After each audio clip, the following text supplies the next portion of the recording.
E assim vamos então começar a entrevista com o António Pena. Boa noite, António Pena. Muito obrigado por ter aceito o nosso convite para estar aqui connosco hoje. É verdade que já marcámos há umas semanitas e na passada semana tivemos aqui connosco a nova Associação de Árbitros de Futsal. Obrigado mais uma vez por ter aceito o nosso convite. Quem é o António Pena? Boa noite, Ângelo. Boa noite aos ouvintes da Rádio Matosinhos Online. Muito obrigado pelo convite. É sempre muito bom poder falar de futsal e principalmente do treino de guarda-redes, que pronto, no nosso país ainda não está tão divulgado como devia, mas aos poucos vamos chegar lá. António Pena foi alguém que é uma pessoa que, pronto, nos anos 90 jogava futsal, naquela altura ainda futebol de salão. Entretanto, fui fazer umas captações aqui a uma equipa da Serra da Hora, que era um núcleo veteranos da Serra da Hora, e disseram-me se eu queria participar no clube. Naquela altura jogavam na segunda divisão. E eu aceitei e foi assim que comecei no futsal.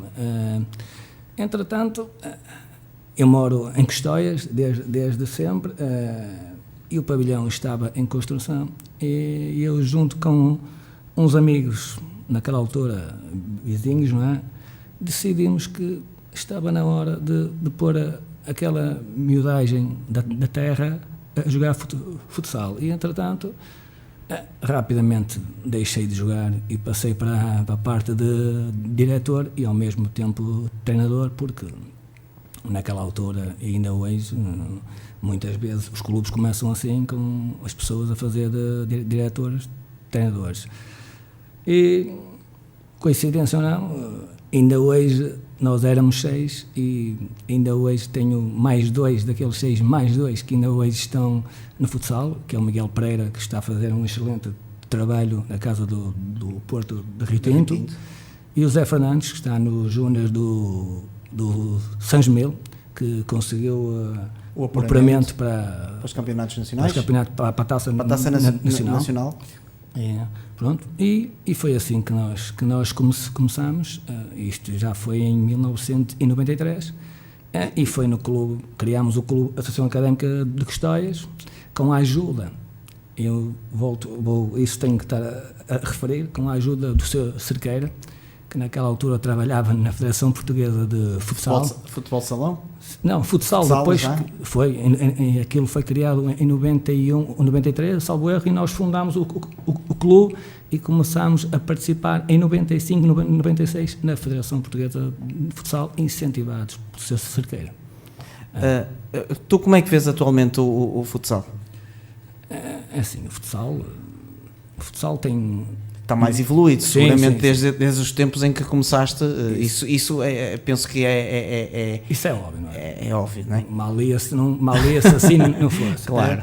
Agora, para quem começou como eu, tão cedo, eu pensava, como muitos, e já falei com muitos treinadores que também começaram naquela altura, eu pensava que a evolução que ia chegar a um outro patamar.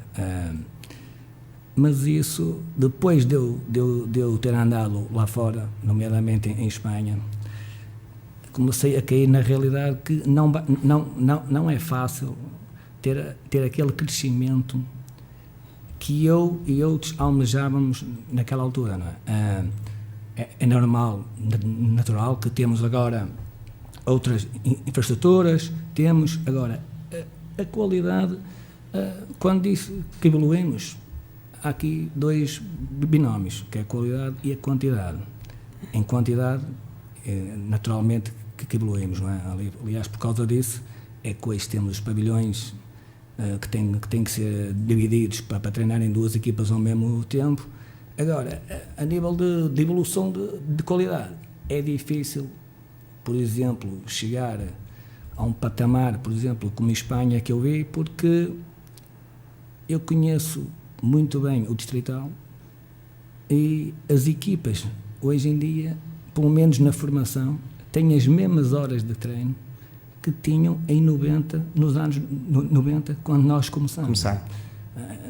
Nós começámos sempre com 2 horas por semana de treinos e hoje ainda muitas equipas continuam com essas horas de treino. E depois nós chegamos a um país como a Espanha, que eu tive a felicidade de lá estar, e levámos com uma realidade completamente diferente. E foi aquilo que eu disse, que eu até já escrevi no Facebook, por exemplo, que foi, as pessoas ficaram admiradas de Portugal ter perdido com a Espanha no Campeonato da Europa. E foi aquilo que eu disse, só quem não conhece a realidade do futsal em Espanha é que pode ficar admirado. O Ângelo teve aqui há pouco tempo, o Mister Maranhão, para quem manda já um abraço, se estiver a ouvir, e disse muito bem que em Espanha, por exemplo, nos Séniores, temos 2 ligas profissionais. Eu estive no feminino, onde se pode considerar que é uma liga semi-profissional, porque tem treinadores e jogadores que só fazem aquilo, não é?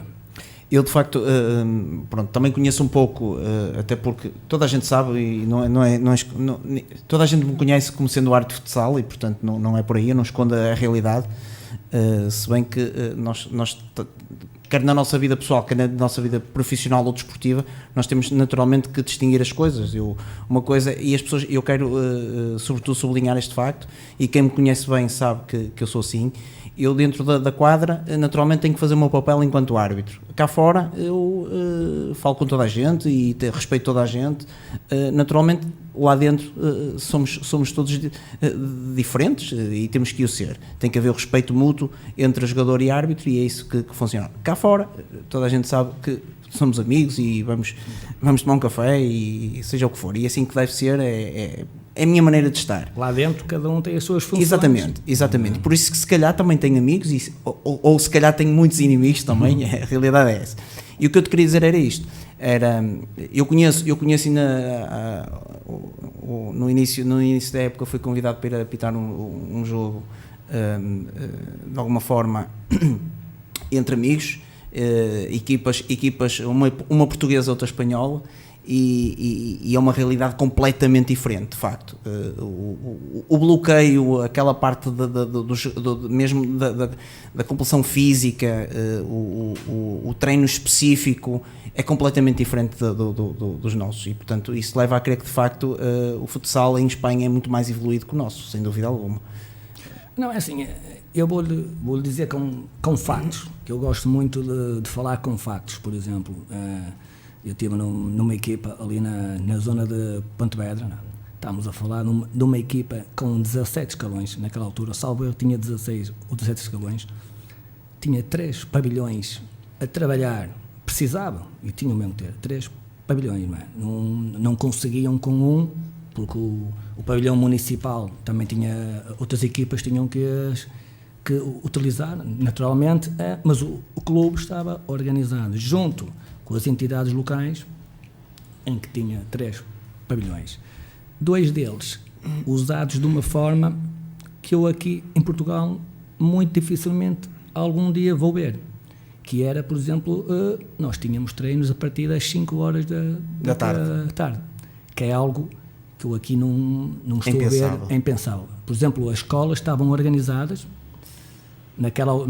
as escolas estavam organizadas para, a partir das 5 horas da tarde, o pavilhão da escola está livre, ao dispor do clube, e os miúdos também estão livres. O horário escolar já é feito de acordo para os miúdos, às 5 horas, começarmos com o escalão, lá era os benjamins, miúdos com 6 anos, 7, começavam logo a treinar às 5 horas, e o pavilhão de escola a gente utilizava até às 11 horas, não é? Fora o municipal, não é? O caso sénior é um caso à parte. O caso sénior é um caso à parte, porque houve semanas que nós tínhamos treinos bidiários, não é? Nós treinávamos à segunda e à quinta-feira, tínhamos treinos bidiários, não é? O normal da semana era fazer 4 treinos. Era de segunda à quinta-feira, era o normal. Houve uma altura que, com a minha chegada, a equipa técnica, e também porque naquela altura havia a convocatória para a Seleção de Espanha, não é? E a nossa guarda-redes, desde o início, que estava nas pré-convocadas, não é? E nós, a equipa técnica, quando eu falo nós, a equipa técnica, achámos que naquela altura era preciso ainda treinarmos mais, termos mais unidades de treino, e assim de manhã podemos fazer um outro tipo de trabalho que não se podia fazer na parte da tarde, não é? E portanto, e começámos aí a fazer treinos bidiários, e o treinador principal, entre aspas, aproveitou a ideia e o balanço e trouxe a equipa também, porque era que, como eu digo, éramos uma equipa semi-profissional, não é? Tínhamos jogadores que só faziam aquilo e outros que estudavam na faculdade, mas que conseguiam conciliar o horário para vir para os treinos. Isto é algo que em Portugal, por muito que me custe dizer, ainda temos que pedalar muito, não é? Se conseguir, eu quero ainda acreditar que algum dia podemos chegar lá. Não estou a dizer em treinos bidiários, por exemplo, no feminino, treinos bidiários não, mas que possamos ter 3, 4 unidades de que é treino durante a semana, não é? E assim podemos conseguir chegar lá, não é? Agora, é natural que, por exemplo, quando estávamos a dizer, quando falaram, as pessoas ficaram desiludidas, não foi porque Portugal ter perdido com a Espanha, foi porque Portugal ter perdido com a Sérvia, não? E aí sim, aí é que está, mas eu acredito e sei que com o Mr. Brás, que a esta hora já, e a sua equipa técnica já fizeram uma análise ao que se passou, e que não tenho dúvidas, não tenho dúvidas que Portugal vai conseguir, agora no embate com a Sérvia, vai conseguir retificar o que fez, e vamos certamente estar no Mundial, não tenho dúvidas. António, tu treinaste equipas como o Guifões, como as Estrelas Guifões, sim. O Clube Académico São Gil, exatamente, a Cafetaria do Ouro, extinta Cafetaria do Ouro, as coisas que eu sei, não é? Sim, sim. O Altavelhó, sim. o grupo passei lá muitos anos, sim. O Grupo Desportivo Praia Mar, o Barranha, exatamente, e também o Clube Matosinhense, o Belenenses. Sim. Foi o último. De todos estes, claro que há sempre um clube especial, sem dúvida alguma. De todos estes, qual é aquele que de facto te marca mais pela positiva? De todos, o que marca é aquele que não mencionou porque foi o primeiro, que foi a Associação Académica de Custóias, porque foi o clube que... Isso já foi em 1993. Foi o clube que nos trouxe, a mim e aos meus colegas, para o futsal. Foi o clube que passámos lá há muitos anos, salvo erro. Eu pelo menos fui diretor até 2008, e o clube terminou quando o pavilhão foi para obras, e as pessoas, porque era um clube muito, muito familiar mesmo, e as pessoas a partir daí começaram-se a desligar, pronto, mas de 93 a 2008 são muitos anos, e é como se diz, quando a gente cria uma coisa, é aquilo que nos liga a esse clube. Agora, não tenho, em todos os clubes por onde eu passei, só ficam coisas boas. Tenho grandes amigos, o futsal só me deu grandes amigos, grandes amigas. É esta a preponderância também que o futsal tem. Sim. Há amigos em todo lado. É aquilo que eu digo. Os meus grandes amigos, tirando aqueles... Claro, familiares mais próximos, todos vieram sem dúvida. De futsal. Sem dúvida. Também são muitos anos ligados ao futsal, e inimigos, no futsal não há inimigos, tenho muitos amigos no futsal. António, a tua afirmação enquanto treinador de futsal começa quando? Quando é que efetivamente tu percebes que de alguma forma podes dar o teu contributo como treinador? Assim, quando comecei na Académica de Custóias, primeiramente comecei como diretor, mas como éramos um clube feito por jovens, não é? Todos nós dávamos uma ajudinha, como eu costumo dizer, não é? Tínhamos um treinador, depois o outro treinava guarda-redes, Por acaso, nós na Académica de Custóias sempre tivemos um conceito que hoje a gente vê que era a realidade, não é? Trabalhámos em equipa técnica e foi assim que todos nós fazíamos um bocadinho de cada coisa e fomos aprendendo, eu fui tanto como treinador, depois chegámos a ter 2 escalões no clube, eu já ia dar uma ajuda no que é treino de guarda-redes e começámos assim. E foi assim que comecei, não é? Quando o salto talvez, se calhar quando saí da Académica de Custóias, porque, aliás, eu e os outros que estávamos lá, todos nós nunca pensámos em sair dali, aquilo começou quase como uma brincadeira, mas os anos foram passando e quando chegou a altura de começar, eu e os outros começarmos a receber convites de outras equipas, foi aí que a gente parou e disse, afinal, isto já é mais que uma brincadeira e podemos seguir a nossa paixão daquilo. Ao fim e ao cabo, foi uma paixão.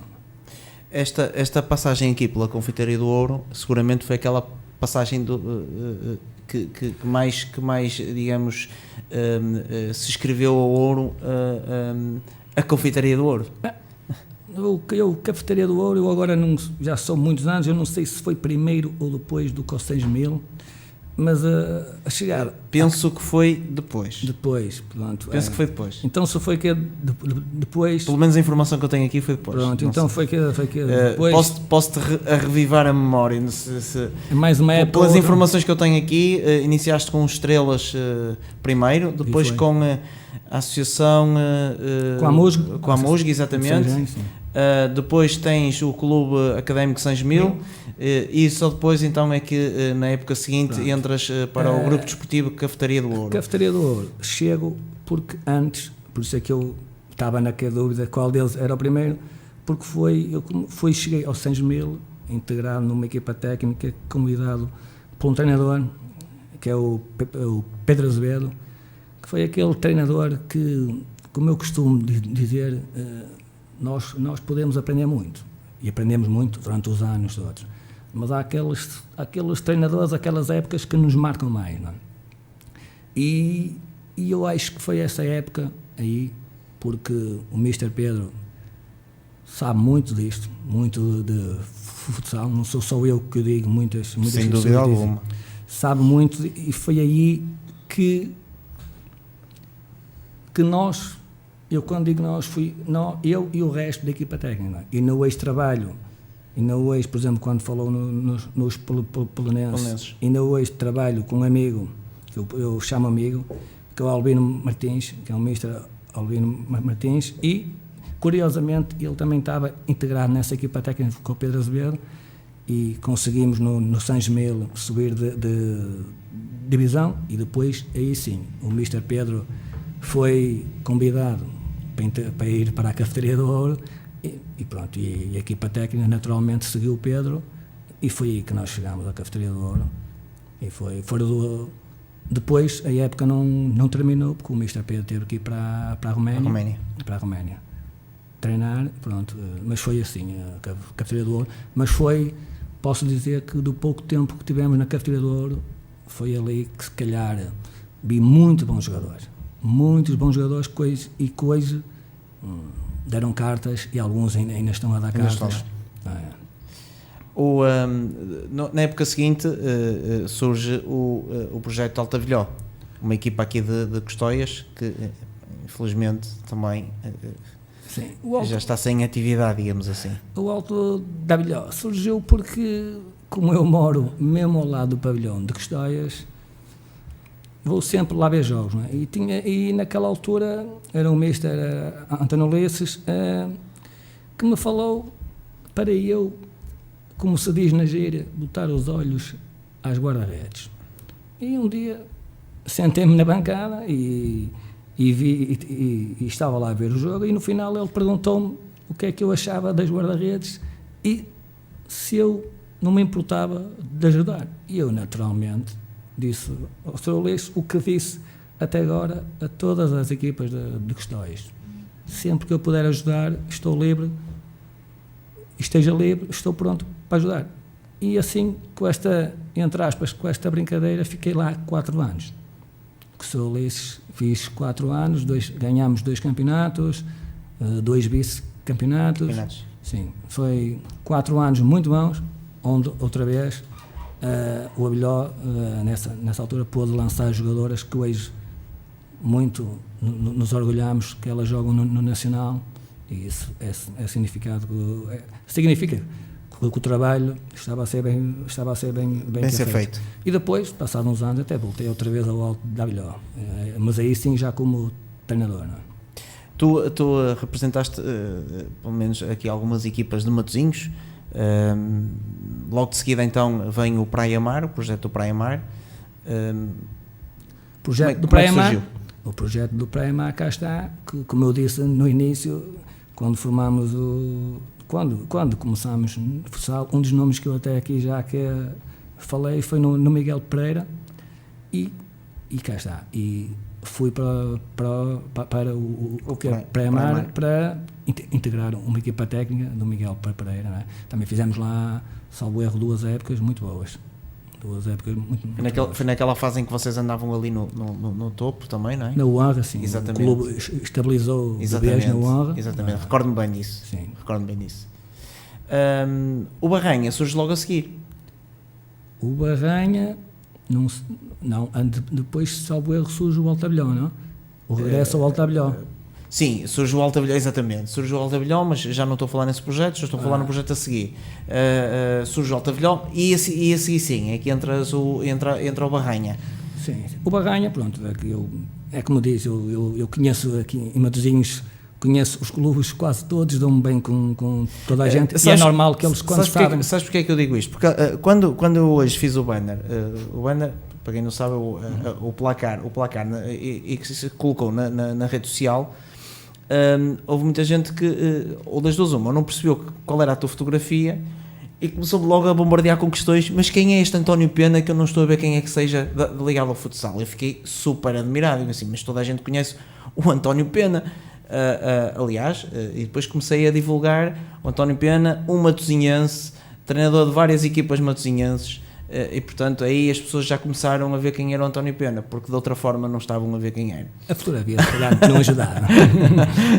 Se calhar ali estávamos um bocadinho mais novo e provavelmente, por isso não há dúvidas nenhumas que tu treinaste efetivamente e participaste em muitos projetos de equipas de Matosinhos. É normal, aqui em Matosinhos é normal porque, por exemplo, quando cheguei de Espanha, os primeiros convites que acabo sempre por receber é os Matosinhos. De casa. É os Matosinhos porque sabem que eu estou livre, claro.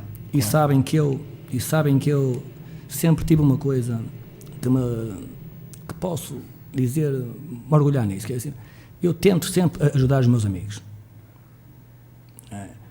Eu posso ter 2, 3, 4 convites no mesmo tempo.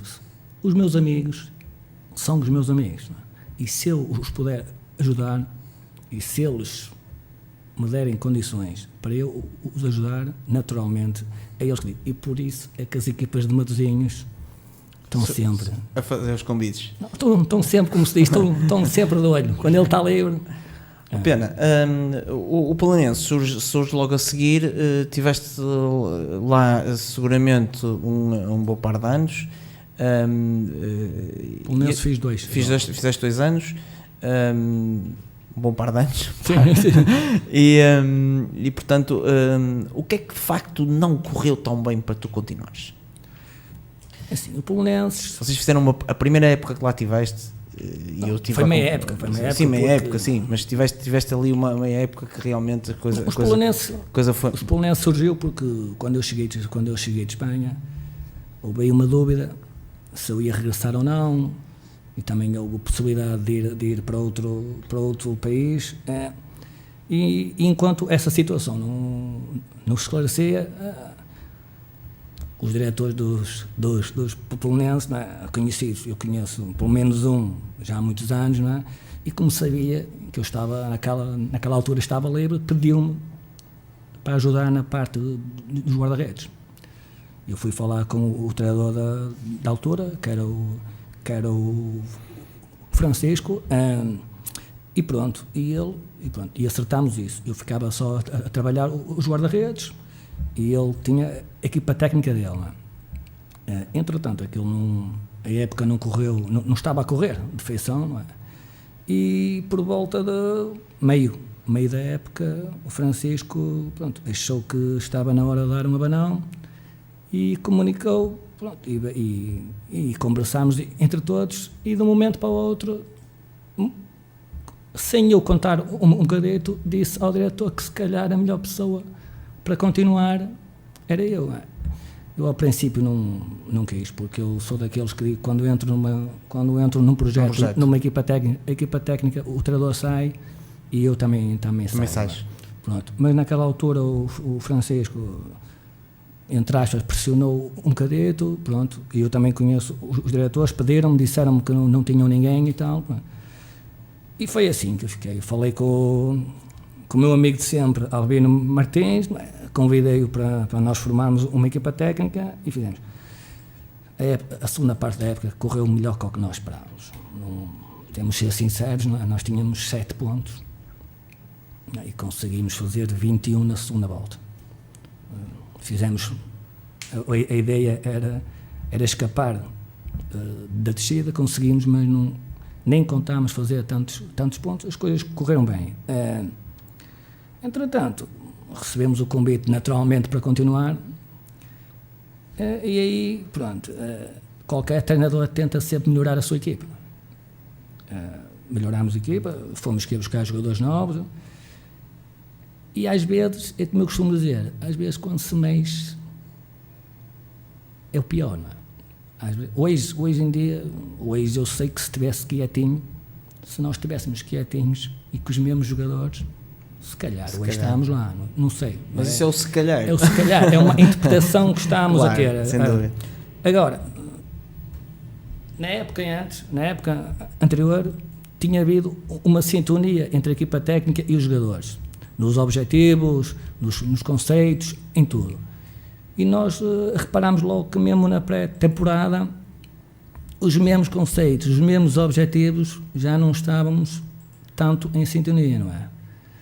E pronto, e nós começámos a época e ao fim de 3, 4 jogos a gente comunicou ao diretor que não íamos arrastar esta situação porque também tínhamos vindo de uma época onde tínhamos feito 7 pontos na primeira volta e não íamos entregar a equipa da mesma forma. Eu podia dizer quais são aqui, quais foram os problemas, qual não foram, mas isso eu costumo dizer que fica dentro do grupo, fica dentro do grupo, os diretores sabem, os jogadores também sabem, não é? Mas é simples, quando as coisas não correm bem, não vale a pena atirarmos culpas para uns, culpas para outros, é culpa do grupo todo, incluindo dos treinadores. Simplesmente são coisas que não correram bem. Pena, já explicaste como é que surgiu, digamos, o teu interesse pelos guarda-redes, pelo treino dos guarda-redes. Eu pergunto qual é então a importância que tem um treino específico de guarda-redes no futsal? Um treino específico do guarda-redes no futsal, eu vou dizer, por exemplo, eu costumo fazer essa pergunta em muitos artigos que eu também faço e escrevo, que é, há treinadores que consideram que o guarda-redes é 50% de uma equipa. Consideram, a nível estatístico, que fazem isso. E se formos ver, o guarda-redes não precisamos estar a medir estatisticamente, mas o guarda-redes é uma peça fundamental numa equipa, porque durante um jogo o guarda-redes faz inúmeras ações, não é? E basta 1, 2, 3 que não estejam corretas e podemos pôr em causa todo o trabalho de uma equipa, não é? Por isso é que nós muitas vezes vemos as pessoas na bancada, este guarda-redes não faz a diferença, aquele guarda-redes já faz a diferença. Isso tem a ver essencialmente com o treino. Com o treino, não é? Claro. E isso não é... O guarda-redes não pode fazer as coisas por intuição, não é? Não pode chegar ali, ele pode ter queda para aquilo. Todos nós temos queda para alguma coisa. Mas depois temos que desenvolver essa queda, como se diz, não é? E isso só com treino. Com muito trabalho e em Portugal é aquilo que eu digo. Hoje em dia já estamos muito melhor no trabalho do guarda-redes e não tenho dúvidas que estamos a crescer aos poucos, vamos chegar lá. Agora, é um trabalho que nós temos. Agora, o problema vai naquilo que nós já falámos há pouco, não é? Vai nas condições, não é? Eu sei que equipas que trabalham 2 horas por semana não podem. Os treinadores têm aqui a dificuldade em ceder tempo ao treinador de guarda-redes. Eu já tive casos em que me convidaram para fazer treinos de 10 minutos. E eu isso como que é, desculpem, mas eu disse que para isso não era preciso um treinador de guarda-redes, não é? Não é com treinos de 10 minutos que se vai evoluir alguma coisa, não é? Agora, por exemplo, e essa é uma diferença abismal que nós vemos, que eu vi, que eu pelo menos tive a felicidade de ver entre Portugal e Espanha, não é? Tinham muito mais tempo, têm muito mais unidades de que treino, os miudinhos treinam 3 vezes por semana, não é? É normal, é natural que eles tenham uma evolução mais rápida do que os nossos guarda-redes têm, não é? Ia-te perguntar precisamente isso. Achas que, por exemplo, a nossa seleção está bem representada a nível de guarda-redes? A seleção principal? Exatamente. Sim. Tivemos o Vítor Hugo e o Bebé. Não foi por eles que a nossa seleção teve mal, não é? Era isto. E essa era a parte fácil, não é? A parte fácil é dizer que os guarda-redes é que não estiveram bem, não é? Mas não, agora, se falar é normal e nós temos de caminhar para termos guarda-redes a esse nível ou ainda melhores, não é? Esse é que é o objetivo, não é? Portugal, né? Hoje em dia, tem de ter um objetivo que é, no futuro, ter guarda-redes deste nível ou melhor, não é? Por exemplo, se formos a reparar, as grandes equipas portuguesas, que é o Sport e Benfica, têm guarda-redes estrangeiros, não é? E se calhar temos que trabalhar para conseguir novamente que o Benfica e o Sporting tenham guarda-redes portugueses. E só com trabalho, não é? Não é esperar que de um momento para o outro que apareça aí um miúdo com jeito.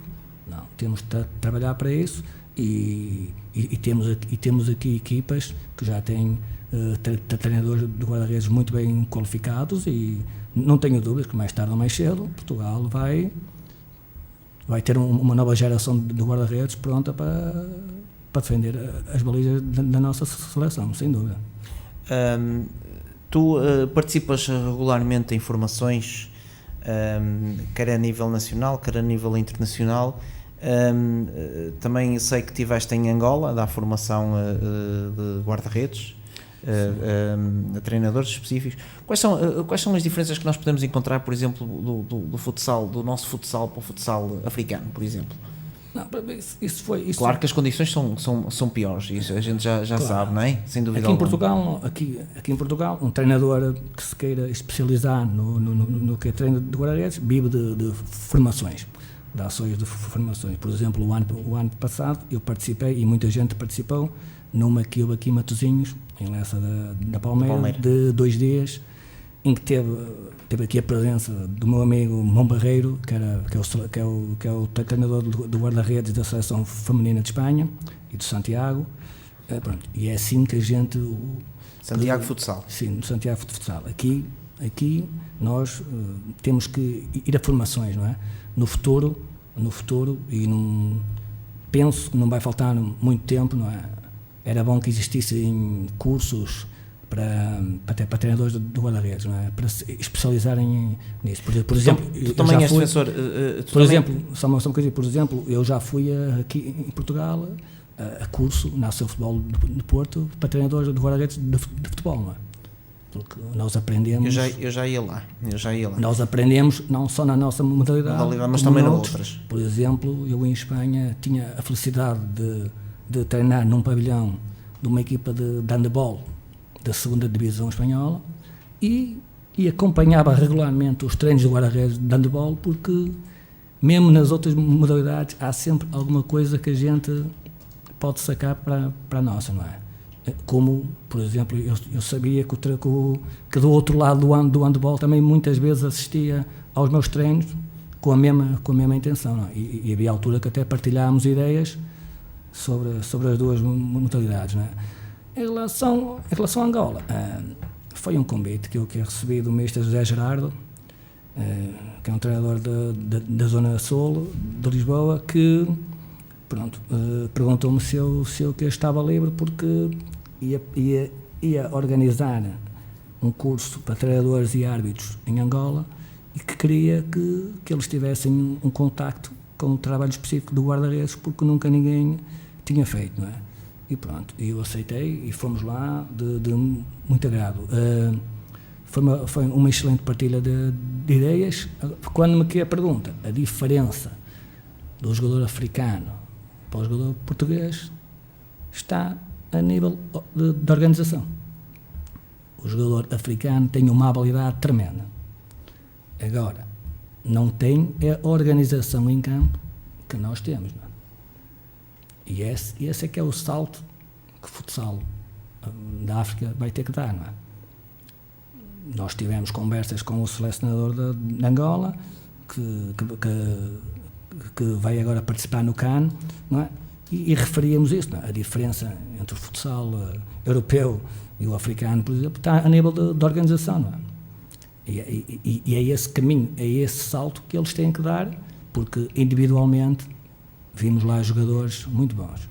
Tu há pouco falaste que fizeste formação a nível de futebol, do treino específico de guarda-redes de futebol, mas seguramente é muito mais complexo, acredito que sim, relativamente cada uma no seu posto, e é aí que eu também quero tentar perceber, enquanto amante, entre comas, da modalidade do futsal.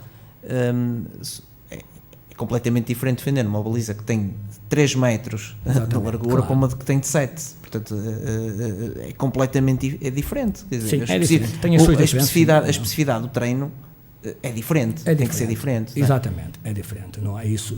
Quais são essas diferenças? Isso é óbvio. Por exemplo, naturalmente que o guarda-redes de futsal, por exemplo, é um guarda-redes que tem muitas mais ações durante uma partida do que tem o guarda-redes de futebol do 11. Sem dúvida. Isso começa logo por aí. O futsal é muito mais rápido. Exatamente, começa logo por aí, que o guarda-redes de futsal, a nível físico, tem que estar trabalhado de outra forma do que tem o guarda-redes de futebol do 11. É muito mais chamado ao jogo, participa sempre no jogo. Não é como o guarda-redes do futebol do 11, que a bola, quando está do outro lado está a descansar, não está a descansar. É como o árbitro auxiliar, que também está a descansar. Não está a descansar, está sempre alerta, com certeza, sempre a dar, com certeza. Mas não está não tem com aquela intensidade de que é jogo que está o guarda-redes de futsal. Isso é óbvio. E a partir daí, mas é aquilo que eu digo, a gente é sempre bom irmos ver ações e treinos de outras modalidades, porque há sempre algo que a gente tira. Por exemplo, hoje em dia, e se formos à net, vemos hoje em dia, e eu já falei com alguns treinadores de guarda-redes de futebol, já começam, por exemplo, na saída de 1 para 1, já começam a usar muito uma saída de futsal, não é? Já começam a usar algumas coisinhas que o futsal dá. Como nós no futsal também podemos retirar algumas coisas que os guarda-redes de futebol de 11 fazem. Agora, o treino é diferente. Bolas aéreas, no futebol de 11 tem que se trabalhar muito isso. No futsal, bolas aéreas, trabalha-se pouco, não é? Pouco.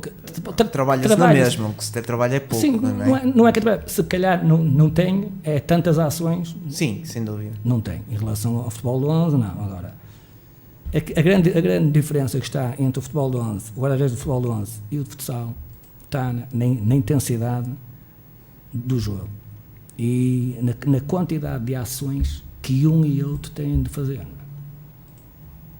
Tu também és defensor, ou por outra, faço-te a questão de outra maneira.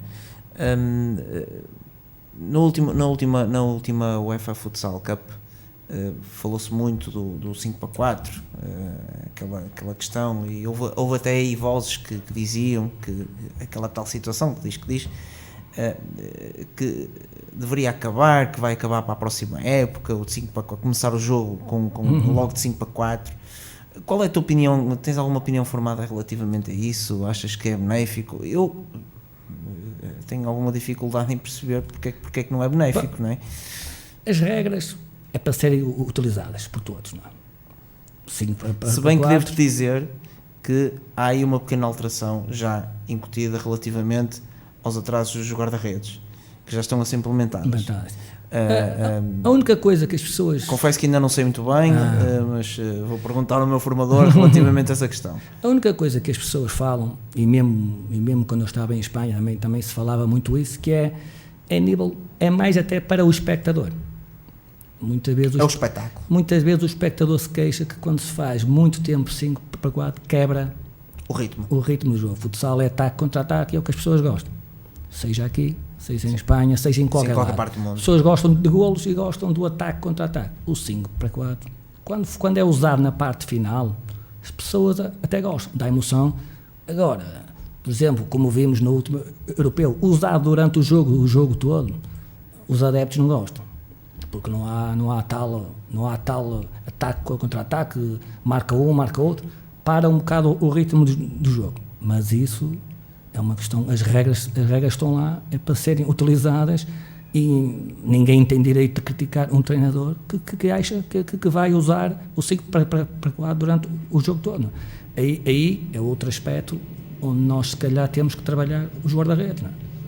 Quando digo nós, Portugal, se calhar também temos de começar a trabalhar os guarda-redes nesse pormenor, não só a defender, como também a atacar, não é? Porque isso, como eu costumo dizer, e disse quando fui a Angola, o guarda-redes é o último defensor, mas também é o primeiro atacante da equipa, não é?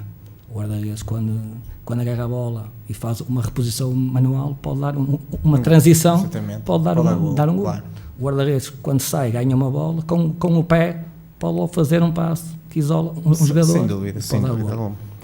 Tu, sei que também fizeste uma entrevista ao Goiaba Goleiros,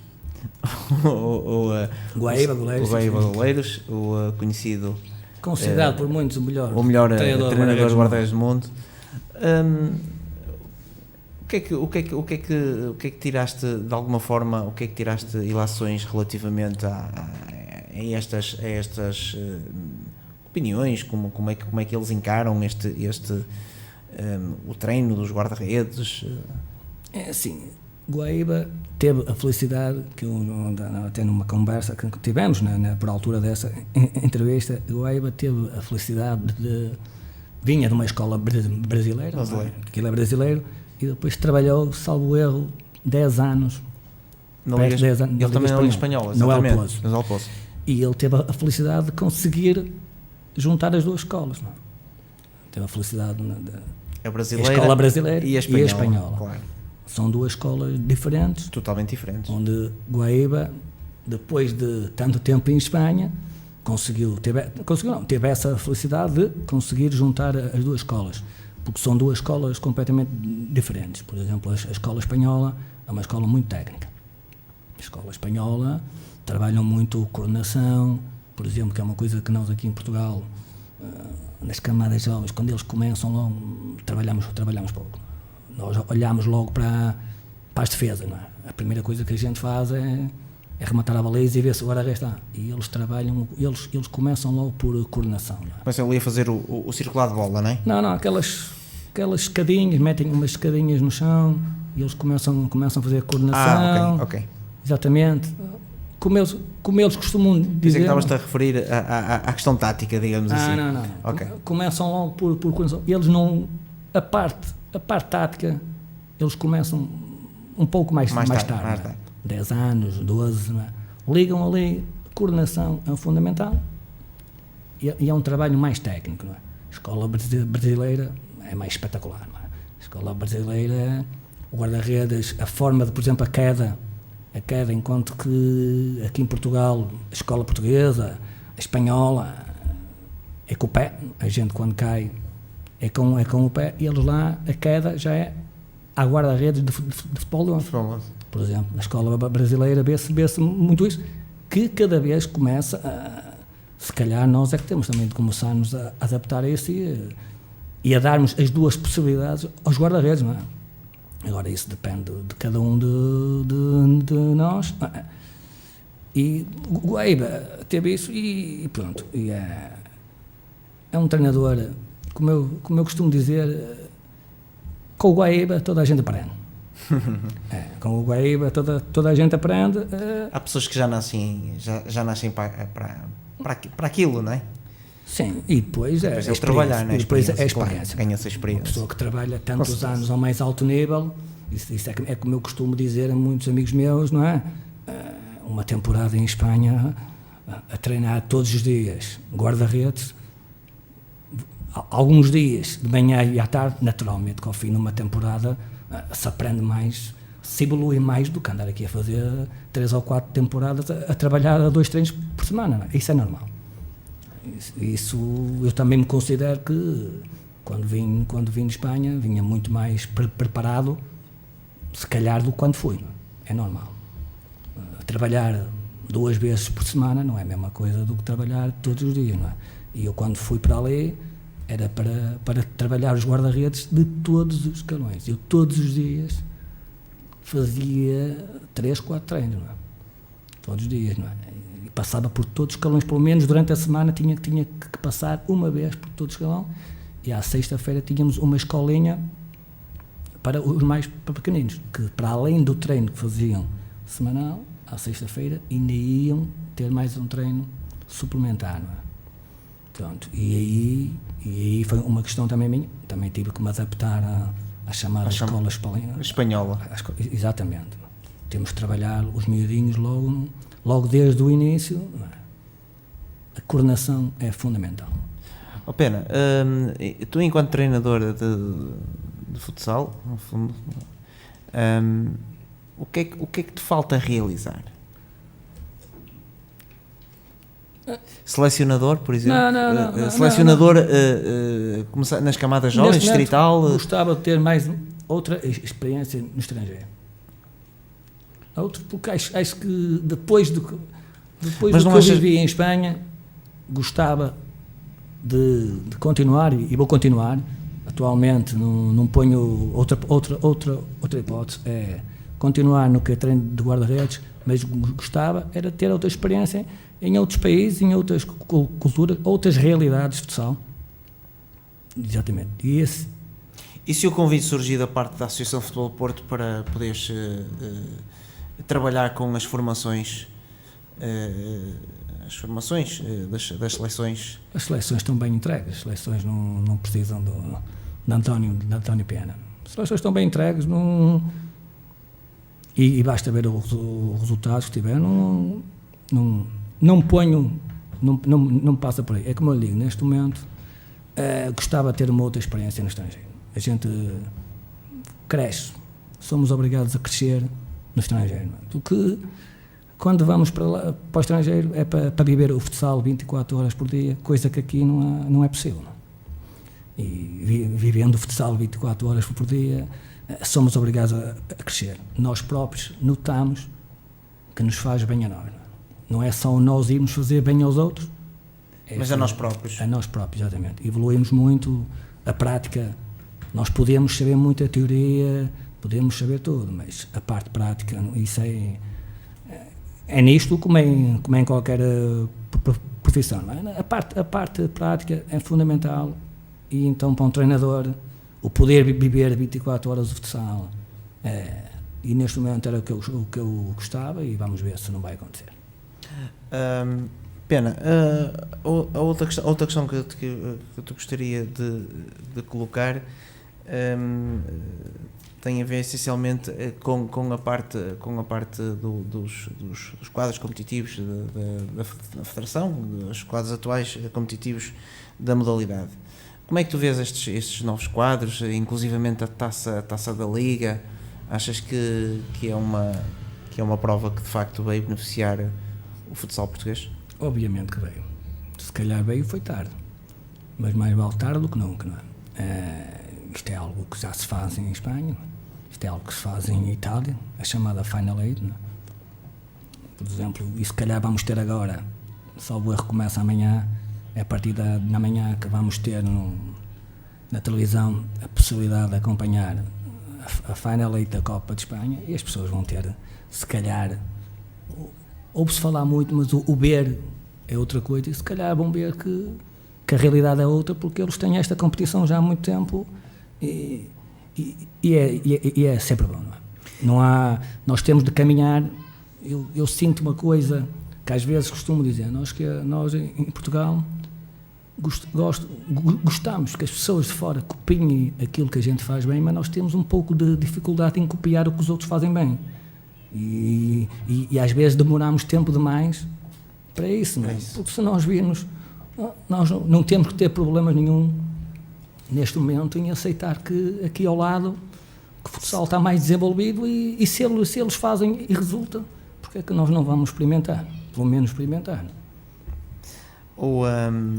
Eu acompanhei a Taça da Liga de futsal em Oliveiras de Meios no passado mês de janeiro, e a questão que se colocou entre os jornalistas e todos os meios de comunicação social presentes na prova foi se efetivamente havia digamos, se é a melhor maneira, o molde mais correto para a prova, uma vez que estamos a falar naturalmente e também um momento, porque estamos a falar de duas equipas profissionais, Benfica e Sporting, e depois estamos a falar de outras que são amadoras e portanto há aqui de alguma forma também uma falta de reajuste relativamente à calendarização, uma vez que os horários podem coincidir com horários de trabalho e a maior parte dos jogadores também pronto, não poderiam, teriam que abdicar, digamos assim, de alguma forma, ou do trabalho ou de jogar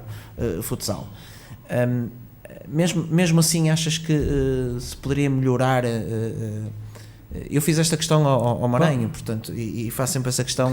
Pois, como que referiu, o problema é sempre esse. É os jogadores, a maior parte, ser amadores, não é?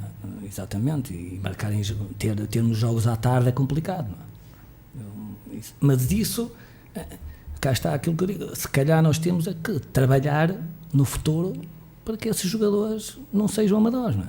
Eu sei que isso é muito difícil e é o tal sonho que eu quero referir logo ao início, que pronto, quando começámos em 90 e tal, a ideia, o sonho de quem começa é daqui a uns anos isto vai ser tudo profissional. O sonho comanda a vida. Exatamente, e porque tínhamos o exemplo, porque vamos tendo o exemplo, como diz o Mr. Maranhão, temos o exemplo daqui ao lado, temos duas ligas profissionais, uma liga feminina semi-profissional. Agora, mas se nós temos, eu costumo dizer, se nós já temos tão poucos patrocinadores no futsal, temos que aproveitar estas provas, porque eu se fosse patrocinador gostava que a minha marca fosse aparecer numa taça da Liga, numa Final 8, Final 8, não é? Porque isso, e essa é uma forma que nós temos também de cativar mais patrocinadores, não é? Agora, claro que estes jogadores da atualidade são aqueles que têm que fazer acabam por ser eles a fazer o esforço que se calhar daqui a uns anos outros vão ter a possibilidade, se calhar, de já não ser amadores. Não vai ser fácil. Também reconheço que não vai ser fácil. Não é? Fala-se muito ainda hoje estive a falar com um amigo meu que fala-se muito da entrada das chamadas grandes equipas. Não é? Toda a gente fala que queria que publicamente até podem não dizer, mas se calhar no seu íntimo as grandes equipas do futebol é que podem trazer isso, não é? Mas também temos muitas boas equipas, não é? Que não são dos chamados grandes, que trabalham muito bem.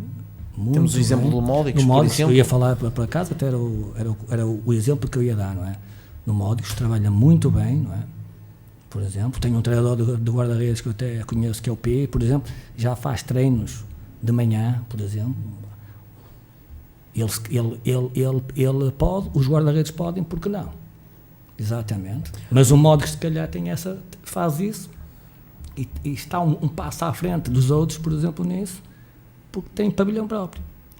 que era aquilo que também nós já falámos anteriormente. Um clube que esteja dependente de pavilhões, por exemplo, camarários, já tem dificuldade em treinar de manhã, não é? Já é preciso a autorização daqui, a autorização dali, que é outra coisa que eu comento com muita gente, não é? Eu estava em Espanha e um simples telefonema eu via. Resolvia essa questão. Eu via o diretor, um simples telefonema para a pessoa responsável e estava tudo resolvido. Aqui há muita burocracia. Por exemplo, ao papel, ao requerimento. Um telefonema, eu cheguei a assistir um telefonema ao sábado, depois do jogo, ao sábado, ao final da tarde, depois de um jogo, segunda-feira, estávamos a treinar de manhã, não é? Não era preciso e-mail para aqui, ofício para ali, estava resolvido. Se isso é bom ou não, eles trabalham assim e resulta, como eles dizem, não é? Sim, mas isso tem a ver também com a própria organização das instituições e não queira... É diferente. É complicado. É muito complicado. Exatamente. Nós estamos a falar nessa matéria porque depois também entra aqui autarquias diferentes, sim. Pessoas diferentes, entidades diferentes. Mesmo até os próprios clubes são diferentes e portanto, sabemos perfeitamente que o clube A tem um tratamento diferente, ou melhor ou para pior, do que o clube B, portanto, nós sabemos perfeitamente que essas coisas acontecem, não devem acontecer, mas sim. Efetivamente... Agora, a ideia é nunca podemos trabalhar para pior, não é? Exatamente. Temos de trabalhar sempre para pior. Agora, podemos ter um crescimento mais lento do que aquilo que contávamos, mas o importante é crescermos, não é? Ainda assim consideras que o futsal continua a ser o parente pobre do futebol?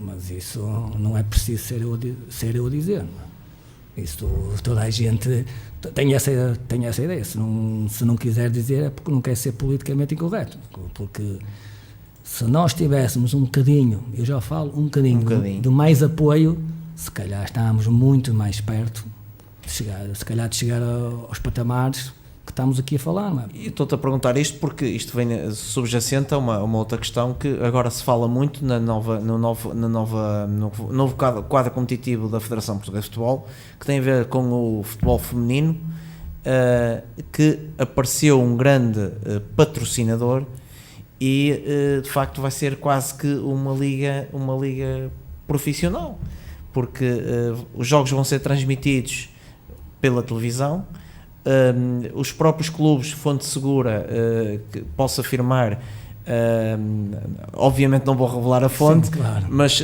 com quem eu tive a possibilidade de conversar há coisa de 2 semanas, um alto dirigente de um clube de futebol, que me informou que o investimento deles vai passar, neste preciso momento, vai passar a ser o futebol feminino. Vai deixar de ter vai deixar de apostar mais irá apostar mais no futebol feminino em detrimento do futsal feminino.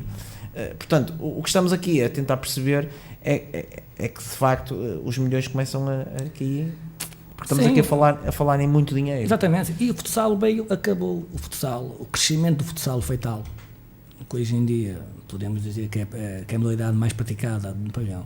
O crescimento do futsal foi tal que veio retirar espaço ao futebol em algumas coisas. Antigamente os miúdos iam todos para o futebol. Verdade. Hoje em dia não. Os miúdos hoje em dia já escolhem ou futebol ou futsal, não é? Claro que para quem gosta do futebol isto não é uma coisa boa. Porque começa a ter menos escolha, não é? Isto é como tudo, não é? E por isso é quando diz que é o parente pobre. Se calhar, quando diz que é o parente pobre, é pelos dois viverem debaixo do mesmo teto, não é? E se calhar aqui também surge esse problema. Mas hoje também temos que ser conscientes de que hoje a Federação apoia muito mais o futsal do que apoiava, há uns anos atrás. Do que apoiava antigamente. Estamos plenamente de acordo. Isso não há dúvidas, que o Sr. Pedro Dias está lá na Federação, que o futsal que deu um salto dele. Agora, o salto que deu, e é aquilo que eu digo, por exemplo, ontem tivemos uma convocatória da seleção sub-19 feminina, que é a primeira vez, é uma coisa positiva. Tudo nisso é positivo. Agora, se me disser, e o resto, aquilo que eu digo, o resto está nas condições dos clubes, não é? Nós criamos seleções, mas os clubes continuam a trabalhar da mesma forma, não é? Eu costumo dar este exemplo muito porque, como estava em Espanha, estava no feminino. Eu, quando cheguei aqui, eu conversei com alguns treinadores do feminino que estavam no Nacional e me diziam a mim: Pena, nós estamos no Nacional, mas os horários de treino são os mesmos, as condições são as mesmas. Não é? A grande vantagem é que nós jogamos mais vezes com as melhores equipas e crescemos em jogo, que é uma coisa que, por exemplo, em Espanha crescemos no treino e depois crescemos no jogo. Aqui em Portugal eles diziam-me a mim: nós crescemos no jogo, é jogar as melhores equipas umas contra as outras, é melhor, porque agora as condições continuaram as mesmas. Não é? Muita gente pensou que, bem, eu tenho 2 unidades de que treino durante a semana, passei para o Nacional, já vou ter 3. E enganaram-se. Pensavam que iam ter mais e tiveram as mesmas, e é o que eles dizem. O treinador também fica um pouco bloqueado, não é? Não pode... E esse é que é a grande diferença, não é? Enquanto nós, por exemplo, em Espanha, treinamos no mínimo 4 sessões de treino por semana, aqui treinamos 2, não é? Elas são obrigadas a crescer muito mais rápido, não é? Há pouco estavas a falar das equipas grandes do futsal, as equipas grandes do futebol. Recordo-me que o Ricardinho deu recentemente uma entrevista em que dizia que o Futebol Clube Porto faz falta ao futsal, ou por outras palavras, ele dizia na entrevista que gostava de convencer o Futebol Clube Porto a apostar no futsal. Achas também que era uma mais-valia de facto para o futsal? Obviamente que era. Um nome como o Futebol Clube do Porto pelo menos podia dar aquele boom que a gente fala no futsal. Não é? O futsal, tenho o Sporting e o Benfica e estamos por aqui. Neste momento, o futsal pode crescer um bocadinho. Claro que com a entrada do Futebol Clube do Porto, nem que fosse pela comunicação social, nem que fosse por atrair mais que patrocinadores, a televisão, obviamente, que ia olhar para a modalidade de uma outra forma, não é? E agora, imagino se o Futebol Clube do Porto criasse escalões de formação feminino, o salto que ia dar, não é? Normal, porque quando o Ricardinho, quando que falou isto, se calhar, como ele joga em Espanha, se calhar ele pensou que, exatamente, do que ele vê lá e diz assim, com a entrada do Futebol Clube do Porto, naturalmente, que as pessoas iam olhar para o futsal de outra forma, mas isso é normal. Isto a gente vê agora, por exemplo, no ciclismo, não é? A entrada do Futebol Clube do Porto e do Sporting, já se olha para o ciclismo de outra forma, claro. A começar pela que a comunicação social que já andava, e mesmo as pessoas, não é? Se calhar, não tenho dúvidas que na próxima edição da Volta a Portugal vamos ver mais que as pessoas na estrada. Porquê? Porque está o Sporting e o Porto. E o Porto. É normal, a entrada do Porto era. Pegando ainda no Ricardinho, o melhor jogador do mundo, sem dúvida alguma. Aliás, por aquilo também que ele fez no campeonato de Europa. Perdi uma final de Jonas por causa do Ricardinho. A pergunta que eu te coloco é: de alguma forma, tu, como adepto, quer seja como adepto, como também treinador, tu vês o regresso do Ricardinho ao futsal português?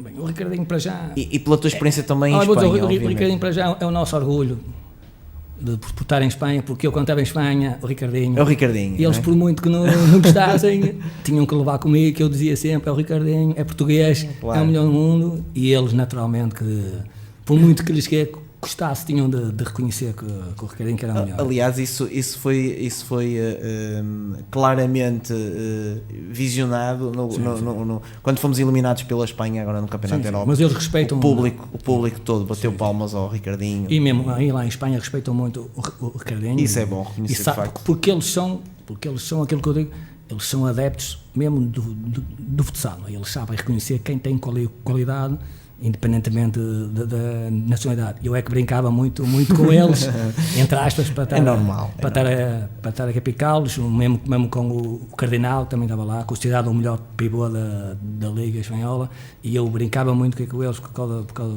disso. Agora, a pergunta que me fez, Isso o Ricardinho é que tinha que estar a responder, mas Claro. é assim, o Ricardinho regressar, para quem está a ver de fora Eu estou como a eu, perguntar naturalmente como adepto e como treinador. como adepto e como treinador, assim, E pela experiência que tiveste em Espanha, não naturalmente. estou a ver nenhum clube em Portugal com condições para dar ao Ricardinho do que ele tem Do lá que ele tem. no Movistar, Exatamente. mas pode acontecer, não sei. Era aí que eu não queria sei. chegar. Não sei, às vezes as pessoas não sei qual é as ideias que o Ricardinho tem, mas é difícil para quem está numa liga como ele sair daquela liga para ir para Uma liga inferior, claramente. toda a gente, Tínhamos se ele sair, reconhecer isso. se ele sair, seja para a nossa, seja para a outra. Não é? A primeira ideia que as pessoas têm é se ele quiser fazer um super contrato ainda melhor do que este que tem, não é? Porque agora a melhor liga para mim continuo a achar que é espanhola, não é? E assim, era muito bom para nós que o Ricardinho viesse, não é? Isso transformava logo. É aquilo que nós temos falado, não é? Falámos, por exemplo, do Porto. Se conseguíssemos trazer outra vez o Ricardinho, melhor jogador do mundo, para a nossa liga, era ótimo. Agora, não é fácil. Tu há pouco falaste numa pessoa e naturalmente vais perceber claramente de quem é que eu estou a falar.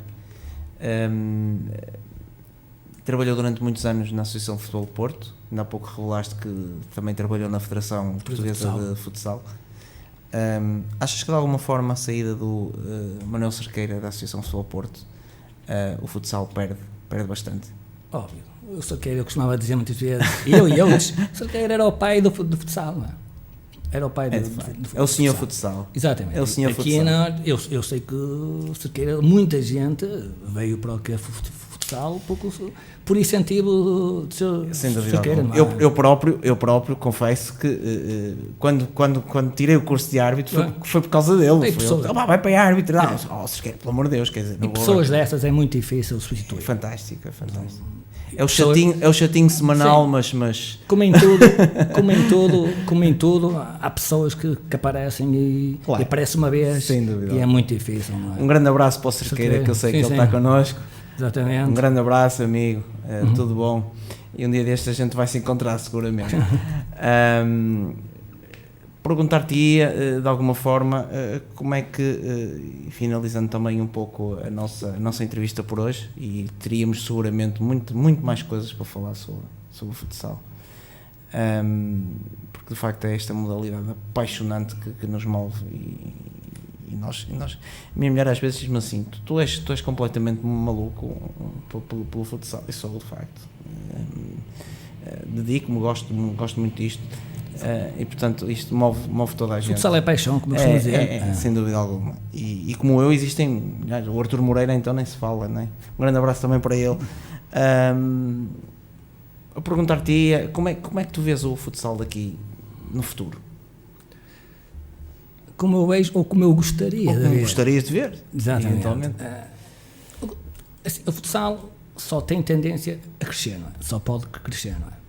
O futsal não podemos ficar por aqui. Agora estamos, ainda por cima agora, como tínhamos falado há um bocado, com o nascimento, com a criação de outras seleções, sub-19, sub-21, no feminino também, temos que crescer. Agora, nós, as pessoas do futsal, também temos que fazer para isso, não é? E o meu grande receio nos próximos anos é, novamente, naquilo que eu disse, é nas condições de trabalho que as equipas têm, não é? Porque a gente podemos olhar para a primeira divisão, está a melhorar, mas temos que olhar cá para baixo, não é? Isto começa-se cá de baixo, não é? E o distrital, esse é que é o problema, não é? Os anos passam e as pessoas têm sempre as mesmas condições, não é? Os treinos têm sempre os mesmos horários de treino, não é? Os treinadores já fazem muito, quase todos, já a maior parte anda aqui de forma gratuita por paixão, que essa é uma diferença também muito grande, claro, que a gente vê, por exemplo, em relação à Espanha, não é? Sem dúvida. É fácil as pessoas dizerem, eu também sei que lá treinam 3-4 vezes ao dia, não, por semana, mas também recebem, naturalmente, não é? Uma pessoa que anda aqui de forma gratuita não vai treinar todos os dias, não é? Com certeza. Tem gastos, não é? E passa muito por aí, não é? Passa muito por aí. Agora, assim, só tem tendência a crescer, não é? Agora, a nível de quantidade, já temos a quantidade, temos muita quantidade, temos que tentar dar um bocadinho o saltinho na qualidade, não é? E se calhar a começar por aí, por exemplo, ainda hoje falei com um amigo meu, por exemplo, agora o treino de guarda-redes é um passo que nós estamos a dar. É um passo, a gente a cada dia já vê uma criação de uma academia de guarda-redes, que é uma coisa que não existia aqui há uns anos atrás. Não... Achas fundamental, a pergunta que se impõe, né, nesse caso, achas fundamental, da mesma forma como é fundamental também, agora já vem até inclusivamente nas fichas técnicas, vem lá a referência do treinador estagiário, do treinador adjunto, dos médicos, do treinador. Achas fundamental também lá colocar a posição de treinador guarda-redes? Exatamente. E por isso é que eu falei há um bocado, por exemplo, eu sei porque já eu fui tirar a primeira especialização que houve de futebol de 11 aqui na Ação Futebol de Porto. Era excelente, por exemplo, fazerem um caso desses para o futsal, para trazer as pessoas. Há muita gente que trabalha os guarda-redes, mas isto não é fácil, não é? Hoje em dia há muitos vídeos, não é? Agora, o problema é que a gente vê muitas coisas em vídeos que não pode aplicar, por exemplo, em certas idades, não é? A gente vê um vídeo do Guaíba, como se fala muito, e não se pode pegar em exercícios que o Guaíba faz com aquela intensidade, e não vamos dar um miúdo com 8 anos, não é? Ou 9 ou 10, não é? E passava um bocadinho por aí, não é? Por tornar, eu acredito que se houver ações de especialização para treinadores do guarda-redes, os próprios treinadores principais vamos tratar disso. Começam os próprios treinadores principais começam a ver que afinal tem aqui alguém com qualidade que trabalha os guarda-redes, porque hoje em dia eu já conheço também muita gente, muitos treinadores que já começam a ver que realmente o guarda-redes é uma peça fundamental e que precisa ser trabalhado, não é? Que é uma coisa que há uns anos ninguém, eu falo por mim também, e se calhar também fazia isso, não é? Mas tudo tem um seu tempo para isso, não é? E se calhar o guarda-redes é um ponto em que nós podemos crescer muito e que vai naturalmente trazer crescimento à modalidade, porque hoje em dia, quer dizer, o guarda-redes é uma posição tão importante que pode no final de um jogo pode dar uma vitória, pode no final de um campeonato, no final de uma época pode dar um campeonato, se fizermos uma estatística pode dar muitos pontos, pode no momento, como disse há um bocado, 5-4, o guarda-redes pode no último segundo safar um lance e ganha-se ali um jogo, não é? É uma posição fundamental e que não tenho dúvidas que aos poucos Portugal vai chegar lá e estamos a começar a crescer nessa matéria. Pena, faço-te a última pergunta, naturalmente não podia deixar porque estou também ligado a isso.